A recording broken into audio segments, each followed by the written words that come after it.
ਇੱਕ ਪਾਸੇ ਤਾਂ ਸਮੇਂ ਦੀਆਂ ਸਰਕਾਰਾਂ ਵੱਲੋਂ ਚੋਣਾਂ ਸਮੇਂ ਵਾਅਦੇ ਤਾਂ ਵੱਡੇ ਕੀਤੇ ਜਾਂਦੇ ਨੇ ਕਿ ਪੰਜਾਬ ਅੰਦਰ ਕੋਈ ਵੀ ਗਰੀਬ ਪਰਿਵਾਰ ਹੋਵੇ ਉਸ ਗਰੀਬੀ ਦੀ ਰੇਖਾ ਵਿੱਚੋਂ ਕੱਢ ਕੇ ਉਸ ਦਾ ਪੂਰਾ ਖਿਆਲ ਰੱਖਦੇ ਹੋਏ ਉਸ ਦੇ ਘਰ ਦੇ ਕੱਚੇ ਕੋਠੇ ਪੱਕੇ ਕਰਕੇ ਦਿੱਤੇ ਜਾਣਗੇ ਅਤੇ ਬਾਥਰੂਮ ਵੀ ਬਣਾ ਕੇ ਦਿੱਤੇ ਜਾਣਗੇ।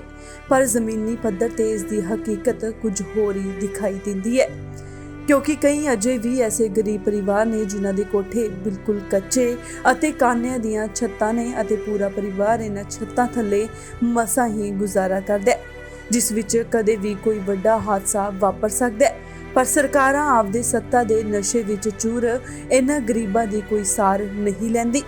अजिहा एक मामला सामने आया है जिला तरनतारन दे हलका खेमकਰਨ अधीन पैंदे पिंड घरियाली राड़ियां तो, जिथे एक गरीब औरत मनजीत कौर जिस दियां कि 4 ਧੀਆਂ ने अते 2 ਧੀਆਂ ਦਾ ਉਹ ਲੋਕਾਂ ਦੇ ਘਰਾਂ ਵਿੱਚ ਕੰਮਕਾਰ ਕਰਕੇ ਵਿਆਹ ਕਰ ਚੁੱਕੀ ਹੈ ਅਤੇ 2 ਧੀਆਂ ਦਾ ਵਿਆਹ ਕਰਨਾ ਬਾਕੀ ਹੈ, ਜਿਨ੍ਹਾਂ ਵਿੱਚੋਂ ਇੱਕ ਧੀ ਅੰਗਹੀਣ ਹੈ ਤੇ ਪਤੀ ਨਸ਼ੇ ਦਾ ਆਦੀ ਹੋਣ ਕਾਰਨ ਘਰ ਦਾ ਸਾਰਾ ਕੁਝ ਵੇਚ ਗਿਆ ਹੈ। ਉੱਥੇ ਹੀ ਧੀਆਂ ਦਾ ਬੋਝ ਸਿਰ ਤੇ ਚੁੱਕੀ ਇਸ ਔਰਤ ਨੇ ਮਜਬੂਰ ਹੋ ਕੇ ਸਮਾਜ ਸੇਵੀਆਂ ਤੋਂ ਗੁਹਾਰ ਲਾਈ ਹੈ।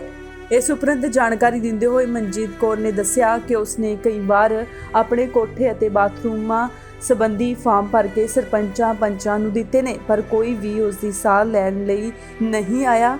ਉਹਨਾਂ ਕਿਹਾ ਕਿ ਉਸ ਦਾ ਸਾਰਾ ਹੀ ਘਰ ਕੱਚਾ ਹੈ ਅਤੇ ਘਰ ਦੀਆਂ ਛੱਤਾਂ ਕਾਨਿਆਂ ਦੀਆਂ ਨੇ ਅਤੇ ਹਨੇਰੀ ਝੱਖੜ ਸਮੇਂ ਤਾਂ ਉਹਨਾਂ ਨੂੰ ਡਰ ਹੀ ਲੱਗਦਾ ਰਹਿੰਦਾ ਹੈ ਕਿ ਇਹ ਸਾਰਾ ਕੁਝ ਉਹਨਾਂ ਦੇ ਉੱਪਰ ਨਾ ਡਿੱਗ ਪਵੇ। ਅਤੇ ਜੇ ਬਾਥਰੂਮ ਲੈਟਰਿਨ ਦੀ ਗੱਲ ਕੀਤੀ ਜਾਵੇ ਤਾਂ ਬਾਥਰੂਮ ਬਣੇ ਜ਼ਰੂਰ ਨੇ ਪਰ ਨਾ ਹੋਇਆ ਵਰਗੇ ਹੀ ਨੇ, ਕਿਉਂਕਿ ਉਹਨਾਂ ਤੇ ਛੱਤ ਨਹੀਂ ਹੈ। ਗਰੀਬ ਪੀੜਤ ਮਨਜੀਤ ਕੌਰ ਨੇ ਦੱਸਿਆ ਕਿ ਉਹ ਲੋਕਾਂ ਦੇ ਘਰਾਂ ਵਿੱਚ ਕੰਮਕਾਰ ਕਰਕੇ ਆਪਣੇ ਘਰ ਦਾ ਗੁਜ਼ਾਰਾ ਮਸਾਂ ਹੀ ਚਲਾ ਰਹੀ ਹੈ। ਉੱਥੇ ਹੀ ਪੀੜਤ ਔਰਤ ਨੇ ਸਮਾਜ ਸੇਵੀਆਂ ਤੋਂ ਮੰਗ ਕੀਤੀ ਹੈ ਕਿ ਸਰਕਾਰਾਂ ਨੇ ਤਾਂ ਉਸ ਦੀ ਨਹੀਂ ਸੁਣੀ, ਤੁਸੀਂ ਹੀ ਉਸ ਦੀ ਕੁਝ ਮਦਦ ਕਰ ਦਿਓ ਤਾਂ ਜੋ ਉਹ ਆਪਣੀਆਂ ਧੀਆਂ ਦਾ ਪਾਲਣ ਪੋਸ਼ਣ ਕਰਕੇ ਉਹਨਾਂ ਨੂੰ ਆਪਣੇ ਘਰ ਭੇਜ ਸਕੇ। ਮਨਜੀਤ ਕੌਰ ਹਾਲਾਤ ਦੇ ਵੀਰ ਜੀ ਵੀ ਮੇਰਾ ਘਰ ਵਾਲਾ ਉਹ ਵੀ ਨਸ਼ਾ ਪੱਤਾ ਕਰਦਾ, ਦਾਰੂ ਪੀਂਦਾ, ਵੀ ਘਰ ਦਾ ਖਰਚਾ ਮਸਾਂ ਮੈਂ ਆਪਦੇ ਸਿਰੋਂ ਚਲਾਉਣੀ ਆ ਤੇ ਵੀ ਕੋਈ ਸਹੂਲਤ ਨਹੀਂ ਸਾਨੂੰ, ਨਾ ਸਾਡੇ ਘਰੇ ਪਾਣੀ ਹੈਗਾ ਏ ਤੇ ਨਾ ਸਾਡੇ ਬਾਥਰੂਮ ਤੇ ਆ ਤੇ ਉਹਨਾਂ ਤੇ ਵੀ ਛੱਤ ਨਹੀਂ ਹੋਣੀ ਤੇ ਕੱਚਾ ਕਮਰਾ ਏ ਤੇ ਮੈਂ ਵੀ ਪਿੰਡ ਦਾ ਕੰਮ ਕਰਦੀ ਆ ਵੀ ਆਪਦਾ ਹੀ ਗੁਜ਼ਾਰਾ ਹੁੰਦਾ, ਕਮਰੇ ਪਾਉਣ ਜੋਗੀ ਹਿੰਮਤ ਨਹੀਂ ਹੈਗੀ ਤੇ ਸਾਡੀ ਆ ਛੱਤ ਕੱਚੀ ਆ, ਕਿਤੇ ਵੀ ਡਿੱਗ ਸਕਦੀ ਹੈ। 4 ਗੁੱਡੀਆਂ ਜੀ, 2 ਵਿਆਹੀਆਂ ਏ ਤੇ 2 ਵਿਆਹਣ ਵਾਲੀਆਂ ਜੀ।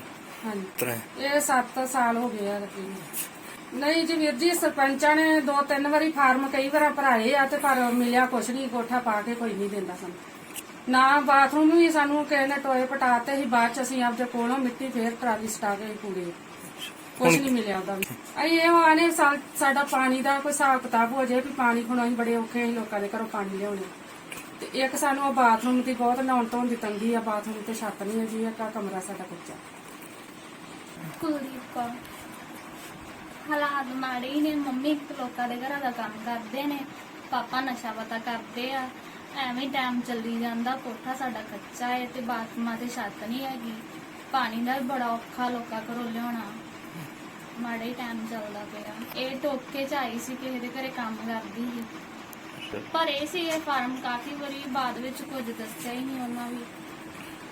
ਅਸੀਂ ਤਾਂ ਇਹੀ ਕਹਿੰਦੇ ਸਾਡੇ ਪਾਣੀ ਦਾ ਕੋਈ ਪ੍ਰਬੰਧ ਹੋ ਜੇ ਤੇ ਕਮਰਾ ਪੈ ਜੇ ਤੇ ਬਾਥਰੂਮਾਂ ਤੇ ਛੱਤ। ਅਸੀਂ ਵੀ ਆਪਣੇ ਚੈਨਲ ਦੇ ਜ਼ਰੀਏ ਆਪ ਸਭ ਨੂੰ ਅਪੀਲ ਕਰਦੇ ਹਾਂ ਕਿ ਇਸ ਗਰੀਬ ਪਰਿਵਾਰ ਦੀ ਕੁਝ ਨਾ ਕੁਝ ਮਦਦ ਜ਼ਰੂਰ ਕੀਤੀ ਜਾਵੇ ਤਾਂ ਜੋ ਉਹ ਆਪਣੀਆਂ ਧੀਆਂ ਦਾ ਵਿਆਹ ਕਰਕੇ ਉਹਨਾਂ ਨੂੰ ਆਪਣੇ ਘਰਾਂ ਵਿੱਚ ਭੇਜ ਸਕਣ।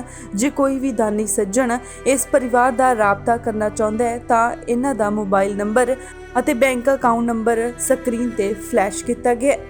ਤਰਨਤਾਰਨ ਤੋਂ ਬਲਜੀਤ ਸਿੰਘ, ਇੰਡੋਸ ਟੀਵੀ, ਆਸਟ੍ਰੇਲੀਆ।